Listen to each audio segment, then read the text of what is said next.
कितना भी टेंशन, कितनी भी चिंता व्यापे, कितनी भी परेशानी चल रही हो, थोड़े दिन बाबा की जो जलाधारी है, इस जलाधारी पर हल्दी का थोड़ा सा लेपन करिए।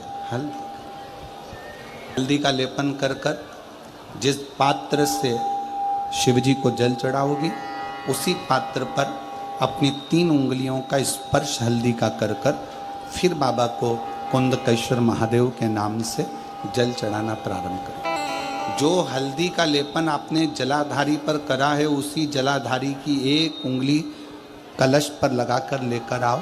घर के अंदर जब प्रवेश करो या व्यापार में प्रवेश करो, तो जो कलश पर हल्दी लगाकर लाए हो, वही दरवाजे के ऊपर थोड़ी सी मात्रा में कुंदकेश्वर महादेव के नाम से लगाना प्रारंभ कर दो। कैसी भी चिंता हो, 7 से 8 दिन में वो चिंता समाप्त होगी ही होगी।